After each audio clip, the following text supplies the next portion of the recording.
چې کېږي او دا د پښتنو ناشنا کار دی ډزې کول هوایي ډزې کول د الله نه ویرېږي دا کوم چې هوایي ډزې کوي تا له چا د اجازه درکړې چې ته په خوشحالو کې هوایي ډزې کوه یعنې ته د خپل خواهش دپاره او د ځان د خوشحالولو دپاره نورو مسلمانانو ته او انسانانو ته نقصان ورکوې ته په دې خوشحاله ستا ضمیر دا مني شریعت هم تا منع کوي انسانیت دې منع کوي ضمیر دې منع کوي ضمیر هم سړي ته وایي دا کار دې ناروا دی دی به راولي ګړز ګړز ګړز ایسیلی وي اختر اعلان وشو اختر اعلان وشو نو په دې طریقې سره ته خوشحالي کې کیدی شي د دې لاسه ډېر شوي دي ستا د دې ګولۍ د لاسه په یو کور کې ماتم جوړ شي نو تا خو اختر کوو او په هغو دې ماتم راوستو یو غریب ولګي مړ شي معذوره شي ځان ته مسله جوړه کړي خپل اختر دې مو ورسکور کړو د هغوی اختر دې مو ورسکور کړو او یا که دغه نه شي دا ډزې کول دا ګړزا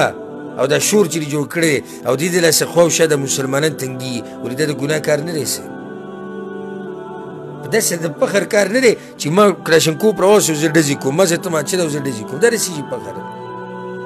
مسلمانان تنګوه مسلمانانو ته تکلیف رسوه او په دې فخر کوه زما تاسو ته ګزارش دی پښتنو مسلمانانو ورونو قدرمنو تاسو ښه هوښیار خلک یې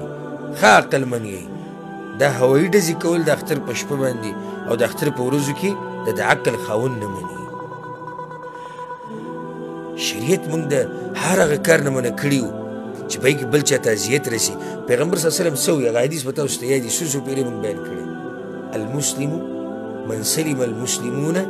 من لسانه ویده مسلمان څوک دی چې د هغه د لاس نه او د هغه د ژبې نه بل مسلمان ته تکلیف نه رسي بل مسلمان ته اذیت نه میلاویږي دا صحیح مسلمان دی او دلته استاد د لاسه تکلیف میلاو شو شپږمه خبره به ذکر کو په دې باندې دا خبرې ختمې کو ځکه چې که موږ دغه ګناهونه شمارو هغه ډېر دي خو د هغه بعض اهمو ته ما اشاره وکړه ټوله شپه ویښ کېناسته او بیا مونځونه پرېښوده زه ډېر حیران شوم د اختر په ورځ به تاسو کتلي د اختر په دې مانځه کې څومره ګڼئ او د هغې نه مخکې د اختر د مانځه نه مخکې د سهار د مونځ چې دی په دې کې هم ښه ګڼئ او بیا د ماسپښین په منځه کې یو څو کسان ولاړي د مازدیګر په منځه کې یو څو کسان ولاړي چې شو هغه کسان ټول ویده دي ولې ځکه چې د شپې را جمع شوي وو خپلوان راغلي وو ملګري راغلي نو په دې طریقې سره ته شکر ادا کړې الله دې خوشحالي درکړه الله د باندې رحم وکړو ته په دې طریقې سره د هغې جواب ورکړې نو ټولو ته زما دا نصیحت دی او دا وصیت دی چې د اختر د ورځې د خوشحالي ورځې دي ښه پکې وګرځئ که حکومت ته اجازت درکوي که حکومت ته اجازت درکوي نو وګرځئ